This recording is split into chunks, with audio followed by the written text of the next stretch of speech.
and I could hear the skill saw coming towards my face, and it got just a couple inches from my face. Welcome to the Darkness and Dragonflies podcast, where it's not always rainbows and butterflies. It's your weekly dose of terror, trauma, and tea. Hosted by your favorite mom and daughter duo. I'm Stephanie. I'm Martha. And let's slap on that trigger warning and dive on in. Before we get started, today's episode may be a topic that's considered kind of heavy to some people. It may trigger some people, so we are going to put an additional trigger warning, even though our whole show kind of has its own trigger warning itself, because all of our topics on the show can be heavy. We will put on an additional trigger warning for this particular segment for talking about domestic violence. So if that's something that triggers you, this episode may not be for you, but that don't mean next week's won't. So I was just throwing it out there in case there's anybody that doesn't want to proceed with this particular episode. I guess we'll start off by when things start out really subtle and small, like the clues that would have been clues had I have known them beforehand, but they ended up being, like I said, really subtle and unplanned for, because it started with things like cutting me off from social media, cutting me off from speaking to certain friends or family members, and then it eventually escalated to the point where I wasn't even allowed to have technology at all. So it kind of went from little bitty hints to like the bigger picture of not even having technology available to myself whatsoever. And if technology was found, it was broken or something in front of me. So yeah, he was afraid you'd call him mama. Well, it actually did bring up a lot of hindrances in those situations, because there was no ability to reach out for help or call 911 that I probably should have a bunch of times, which it took me a long time to even get the courage to do that when I did have a phone or tablet or something available hidden for those instances. But it started out as just dealing with whatever happened and kind of brushing it off and hoping that things got better, like, because, you know, they'll gaslight you. And, oh, I won't do that again. This won't happen. Or this is just because I love you. I'm just trying to take care of you, or something. They'll gaslight you into thinking, well, it's okay. You know, it's okay. It's not that big of a deal, but it is a big deal. Yeah, but they want you to think it's your fault too. And for a long time, you do think it's your fault. Oh, yeah. If I'd have tried a little harder, done something different when you did nothing at all, you're just so naive, and you can't, it takes you a long time to understand that all of it is abuse. Oh, yeah. And it never starts out like, you're not going to know from day one most of the time that somebody is abusive. It comes on really slowly and gradually, and it just keeps escalating and getting worse than before. So that's something I always try to tell victims that I'm speaking with, like now, that if you can, get out as soon as it's safe, because it does not get better. I kept waiting around hoping, oh, this will change, this will get better. He said he was sorry, or I'd, feel sorry for him, oh, it'll be okay. Next time he won't do that. He said he loves me. And you kind of develop a trauma bond. Yeah, you actually feel sorry for them, and you're trying to think, well, maybe I could have done this different, or, maybe he's right. But it's not ever okay. Oh, no, it's not. We're different people now. Yeah, most definitely. But we're trauma bonds are really serious. Like, you don't even realize it's there. Like, you just know that you always make excuses. I know I always tried to cover up the things that he did to protect his identity, even no matter what it was doing to me, And in the process of protecting his identity, I lost my own. You do. And they want to keep you isolated. They even start to get jealous of your mom, your dad, your siblings, anyone. They start getting jealous. Yeah, and then you start like walking on eggshells, because you're always, afraid they're going to be mad. And they do. They stay mad. That's what it is. And there's nothing you can do to change that for them. In their brain, that's just how they're wired, and that's just what they're going to do. They're going to be them regardless. And then you start changing yourself to be who they want you to be, and you actually lose who you are as a human being. And that's why it's really important to realize that these little tactics of kind of pulling you away from social media, like I was, or pulling you away from friends or family, it's to get you to themselves so that they can kind of manipulate you and trigger you into becoming what they want you to be, where you don't want to be around anybody but them. You get used to just being around them. And it's easier for them to hide their secrets that Mm-hmm. way. Because if you're not talking to nobody, you're not telling anybody what's really going on behind those closed doors. So it is a huge, huge topic. Like we could talk about all day, but that's just the little things I wanted to touch on when you're first starting out, like realizing and trying to determine, is this abuse? Because a lot of these little things isn't considered abuse to some, but it is abuse in one way, shape, or form. And a lot of times mental abuse will hurt more than physical abuse, Definitely. especially when they get to the degrading stages and defaming your character and all of that, and twisting your stories and making you look like the crazy one and playing victim. It's just a huge, like, massive topic. It's just like snowballs. It doesn't get any better. It never does. It continually gets worse. And you go around all the time with your feelings hurt, you know. And then later you realize, when you look back on it all, that you were dealing with a narcissist. Is Oh that yeah, not that true? happens more often than not. It takes you a long time, though, does it not? It Mm-hmm. takes a long time to even say that it's not okay.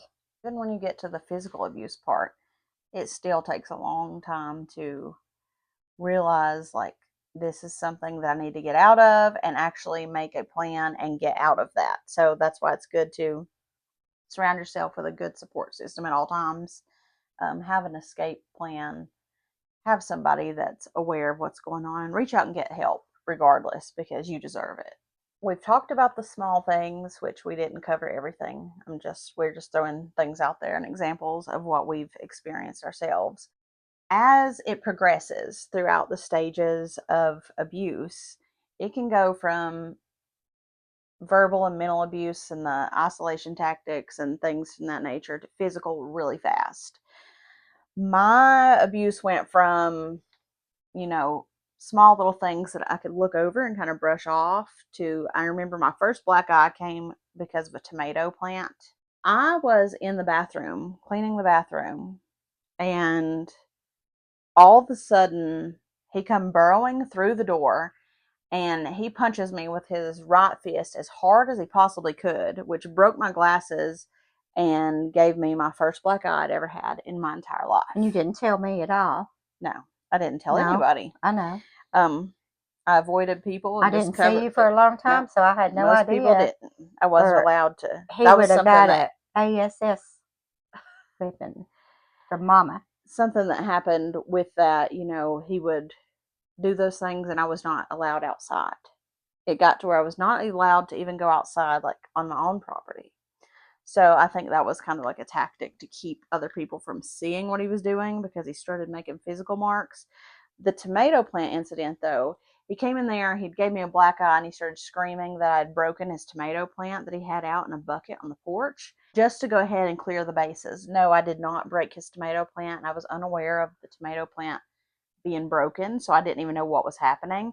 So he just came and kind of made a reason to do what he did, and for that, I suffered from an injured eye socket and a black eye that left me bruised for a couple weeks. Like, I had to cover it up for a couple weeks before actually being able to present myself again without having to talk about it. That was the very first one, which here recently, my oldest son was talking to me about that particular incident, and he said before that happened that he had came into the house after breaking the tomato plant himself. My son had watched him break the So tomato he just plant. was looking for a Yeah, reason, for for an excuse, more or less. apparently. I'll never understand that. Uh, I didn't learn he that wanted an little. excuse. I didn't learn that little snippet of information until maybe just a couple months ago, when me and my oldest was talking about that, and he's like, it's because he literally snapped it and then he went walking into the bathroom, and that's when everything No, he happened. made a reason.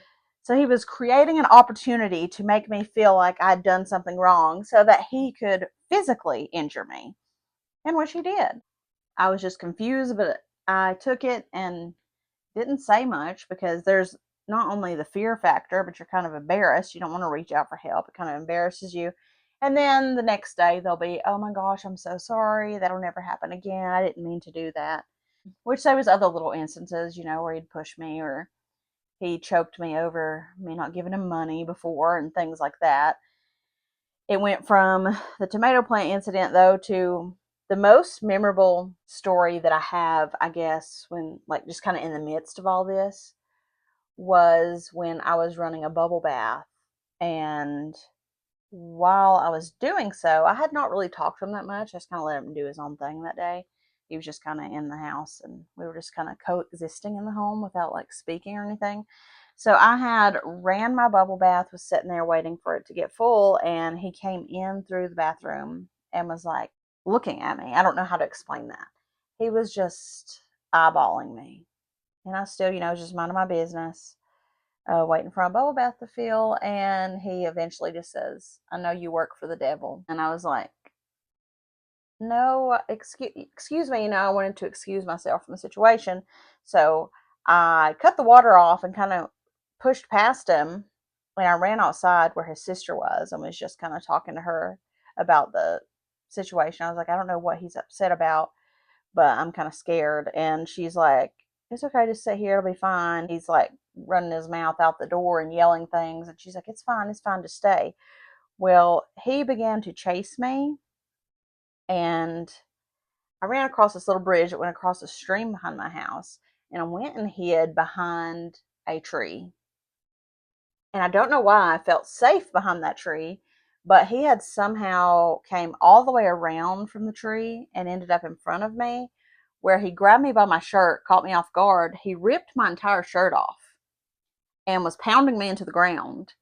And I'm like holding myself, trying to cover myself, and I'm like trying to take off running. So I ran back, ran to the house, ran inside because I was going to try to find an article of clothing to cover anything that was exposed. And he came back in there, and I mean, it was just being thrown around like a rag doll. I went through the coffee table, which I have pictures of what it did to my arm that day, and I got hit all kinds of places. I don't know, like I was going through walls and coffee tables and other places where I begged his sister. I was like, "You're gonna have to call 911 or I'm gonna die." And she's like, "Okay, I can't really call 911 right now," because she was scared of him too. And she's like, "That's my brother." Well, eventually, like, I guess she watched me get thrown around so long. Like, I was going to try to run out the front door at this point. So I ran out, and she's like, I've got to go. But she's like, I called 911. I called 911. So I was like, okay, at least help's on the way. I'd put on another shirt, and I ran across to the business, which was also belonged to my landlord at the time. I ran across to his little shop that he had and was sitting there waiting because I could hear the sirens. And she had left me a phone. And I had called dispatch too. And I was like, I think somebody's already called for me, but this is what's happening. And while I was on the phone with dispatch, he came, and I remember he put his thumb in my eye socket and was squeezing and was like, I'm not going back to jail, bitch. And they're like, is that him? Is that him? And I was like, yes, it is. And that's when I saw the blue lights. So he took off running. They got there right in time. I did have some immaculate officers answer over there for me. Like, my hat goes out to them. They've saved me on numerous occasions. That day, was one of the days that I did proceed with filing charges. He showed back up at the house that morning, like, because this happened late at night. So I'd say about 7 hours later, he showed back up at the house, and I still had that phone. And I was going to call 911 again and say, hey, look, he's back. But he made me call the sheriff's office with his hand around my throat and tell them that I no longer wanted to press charges, that I wanted to drop everything, and that everything was okay. But he whispered something into the phone, and they heard him. So when they heard him, I guess they dispatched an officer to my home, which an officer did come, and he was the only one that really failed me very badly in this situation. My abuser was behind the door. So when I opened the door, he's behind the door, and he's like, just make them go away. So I go outside and meet the officer on the porch, but I knew he couldn't see me. So he's like, I was just calling because you was really upset yesterday, and then you didn't answer the phone. So I showed up, and I just wanted to do a welfare check because of everything that went on yesterday. Make sure you really want to drop these charges. And he's like, are you okay? And I said yes, but was nodding no. And I kept saying, I was trying to hint to the officer, which is something that I want to kind of talk to officers about eventually. I was kind of trying to invite them in without inviting them because he could hear me. So I was like, but you can check if you want to.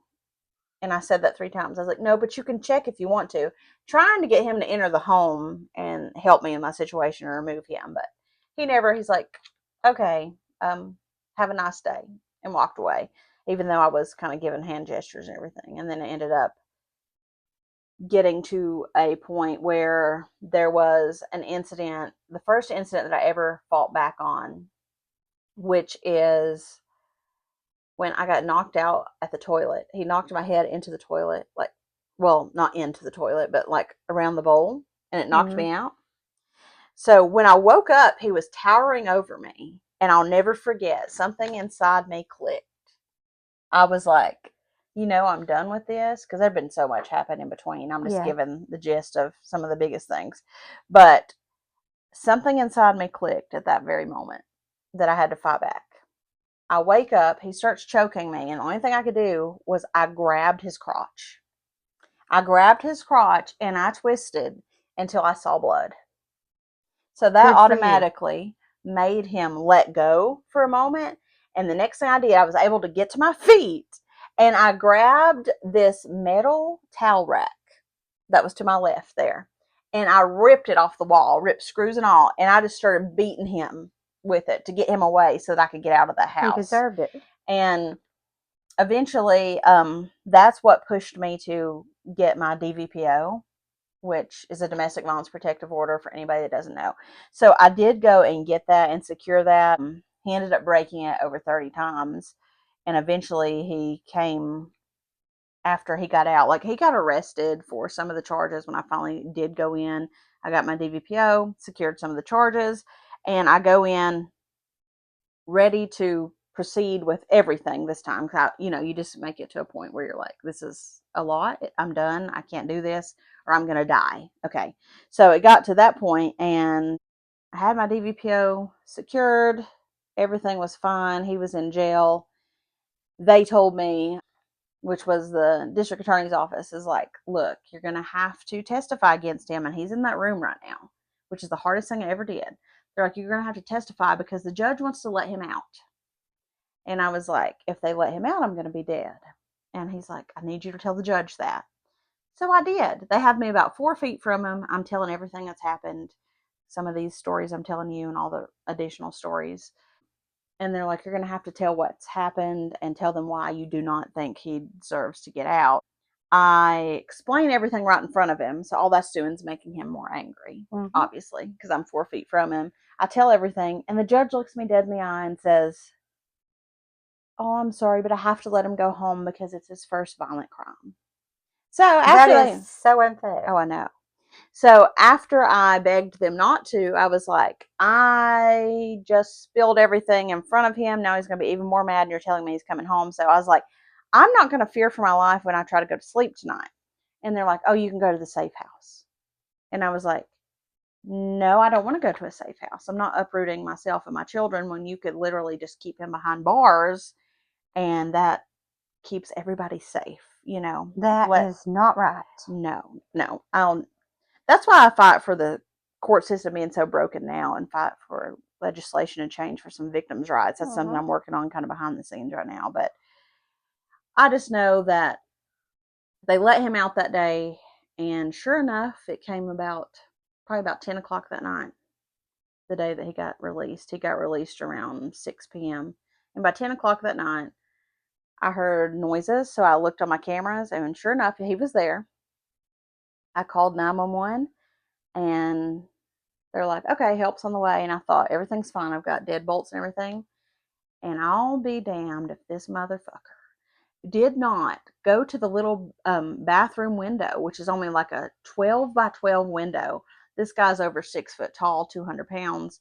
He's a big dude, especially compared to me. But he busted through the window and then ripped through the drywall and showed back up into the home with a dispatcher saying, "Tell me what that noise is. Tell me what that noise is." And I was like, "He is in my house." And she's like, "Can you run to somewhere safe?" And I was like, "There is nowhere safe." She's like, "Just somewhere with a locked door." And that's another thing. He had taken all of the locks off the doors or even taken the doors off the hinges completely. And that's why I said there's not any. So he's like, realizing I'm on the phone with dispatch, so grabbed the phone, busted it, and then He's psycho. he grabbed me by the throat, put me in his lap, like neck for like he pushes me down in his lap with his neck. He kissed me on the forehead and he said, "What are you gonna do now, bitch?" And luckily, dispatch had already got somebody there, and they were pretty close by, so they showed up. And of course, locked him up and let him back out again, and the cycle just kind of I repeated. Like I hate the said, system of that. he literally probably violated it. It was 30 sometimes. I want to say 38, but I don't know exactly. It was 30 something times that he violated the DVPO. And that's how that cycle all became. Mine was all like emotional, verbal for a long time. Mm, And then the alcohol got involved. that's never good to No, mix. alcoholism. So then I had an experience of being rolled in the gravel and choked, and I thought that was how I was going to die. And I actually, really believed that was my death. And I had someone that showed up and got him off of me. And of course, later he didn't remember that. Because alcohol. Yeah, no memory of it. Of course. That I thought I was going to die. And it takes a long time to find your strength and look and realize you still forgive them. Even Oh, yeah, sometimes over and over and over. It when takes a they're, lot. you think you might die, you still forgive them. But No. that's never right. Like now, we're two different girls, 2 different Mm-hmm. women now. It hurts so much, too, knowing that, you're in that moment thinking you may die, and it's at the hands of somebody you love. And then I wanted to keep it from my children, Mm-hmm. my little kids. Oh, So yeah. you keep quiet, and then you're still sorry for them because, like, if I told my brothers, Mm-hmm. you don't want them You to still try to kill him. you still try to protect them, even though I they know, don't deserve it. Like, I know. What's wrong with you? What's it's just a whole like brainwash situation. You get yeah, brainwashed. You got to throw. It's complex. Like, you love this person. You you fear this person at the same time. You don't know how to react. yeah, You want to protect their side of what's going on, to protect their image, and then you kind of feel embarrassed. You feel scared. You feel kind of traumatized. You just, I don't know. There's just so many emotions involved with it. It's really scary. and the whole time you're thinking that they'll change. They're going Mm-hmm. to change. They're going to see what they're doing. They're going to do different. The thing is, it just escalates. Oh yeah, that if you keep waiting around for that change, I'll just go ahead and tell you 9 times out of 10 that change is never coming.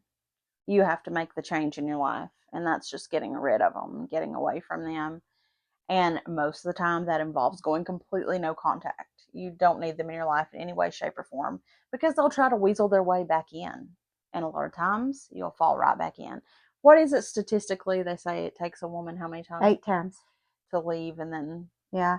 And stay so gone? and It's like, sometimes you might not make it to the 8th time. yeah, it's not good to try to make it to that Nope. specific Because time because there's it's not always always, dangerous. yeah, And it especially, gets worse instead of better. oh, yeah, It always. always does. It always It's escalates. never okay. Never. Any kind of abuse. I don't care if it's emotional, verbal, physical. No kind of abuse No, is and this can okay. go, a lot of people's like, oh, so you're just pro female. No, men can be abused But yeah, too. men can be abused. Um, Yeah. I went on after, like, the aftermath and became the domestic violence advocate, and I had a lot of men that I was so proud of for coming forward because it's even more like it's more complicated for them to say, look, I'm being abused I because they have, know. like a persona, like Oh, I they're trying know. to keep the masculinity there, but they don't deserve abuse either. Nobody deserves abuse. Uh-huh. So it Yeah. doesn't matter if you're male, female. You are worthy of not being abused. You are worthy of being loved. So this is your sign. If you've been waiting for it, if you need to get out, get out. And if you need a safe place or safe person, reach out to us. Reach out to a friend, family. Reach out to the police, whoever you trust. Find your safe space, make a plan, and get out of there, because it is not going to get better unless you make it better yourself. My final straw with everything that caused me to know 100% that I was no longer protecting, I was going to move forward with all the charges, which didn't do me much good. My very final hoorah, I guess you could say, was when he had broken into my home for the millionth time. At this point, I didn't know he'd gotten in, and I was back in the bathroom, which the bathroom was my safe haven during all of my abuse. I don't know why. And I don't know if I've showed you, but I have this sign that I keep with me now. Every time I would cry or be upset, every time something would happen, every time I'd get arrested, every time I would get beat down, anything, I would go sit in the bathroom and cry. But I had this sign placed in my bathroom, and it says, "Love is patient, love is kind." And I would sit and read that all the time. And I would sit and say, well, this is not patient and this is not kind. And, Yeah. that comes straight out of the Bible. Love is patient, love is kind. And that was kind of like getting hammered into my head, because every time I sat there, that's what I saw. It was like kind of a sign. So I keep that close by. It's in my bedroom now. But that's kind of what saved me. This particular incident, my landlord had been doing some work in the bathroom for me and was kind of redoing some things. And there was a skill saw sitting there. And when he came in, he was mad, because I'd left him and I had pressed charges and all this. So he'd broken into my home, found me in the bathroom, which was really unfortunate because there was no exit between me and him. You were trapped. So I remember he picked up the skill saw, and I could hear the skill saw coming towards my face, and it got just a couple inches from my face, and I was just like, oh my God, this is going to be a horrible way to die. And I was like, my children's going to have to come and see this. But the worst part was, I was like, there's going to be blood everywhere. And like now I just find that so funny. Like my dark humor kicks in. Like I was just sitting there like, oh my God, like really? Like after all of this, there's going to be blood just everywhere. There's going to be this big crime scene. But luckily, it was his blood. That's what it should have been. I did keep the skill saw in case we were to have a future encounter. We'll just put that in the back burner. I literally just thought, well, this is the end. There's nothing I can do. I'm trapped. The skill saw is a couple inches away. There's going to be blood everywhere. This is horrendous. Maybe I'll be on first 48 or something like that. And they're going to know who killed me because they've been here like 100 times. And all that, and I never knew nothing. You never told me anything. No, I didn't tell anybody. Because I would have got a posse together. I don't need a posse now. They say he created a monster. Yeah, I know. But now. Anyway, I'm talking about then. That's when I heard, you've got a skill saw a couple inches to your face. You're sitting there. There's going to be blood everywhere. This is the end. This is really crappy, but at least I'll go out with like some big story and maybe I'll make it like on TV or something. And that's when I heard, drop your weapon. And the law enforcement officers had made it because my oldest had seen him come in the house and dialed 911 on his phone. So my oldest son saved me this particular day, and he knew what was all going on. And they came in and they were able to apprehend him and get him out the door, and I ended up surviving. There was no blood anywhere. Yeah. So that was my big, like, God had your back, actually. Yeah, that was my big, like, what I thought was the end, but I made it to the next episode in life, and it's much better. The only thing is, I don't know about you, but I still have so many triggers. I'm not a normal human being after that, even though, like, they say he created a monster, and I'm like this badass now and this, out to save everybody kind of agenda. Yep. But I still have so many triggers and PTSD from it. Yes. That, I'll always have like my anxiety can't handle certain noises. If I hear that I think somebody's coming in the house, I'm like running to get my gun and like watching cameras, and any little noise I hear, I keep my dogs, ready to secure the area. Like I'm just always on edge, and I'll forever have nightmares, I'm guessing. That's just a part of it. I'm sure he's terrorized other women by now. And he wasn't in jail. Yeah. But do you have the same thing? You have triggers? Or... Yeah. Slamming doors still makes me I don't like that either. Feel really bad. You don't know what's coming. So that's one of my biggest things is like slamming doors. I think he's kind of like what pushed my anxiety over the top. Like I've always had anxiety.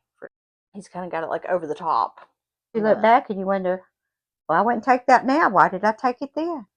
Oh, I know. So, I mean, it takes you a long time to grow up. I always say I wish I could go back and re-meet him and be like, hi, I'm here to reintroduce myself. Oh, yeah. But then I guess I would be in prison.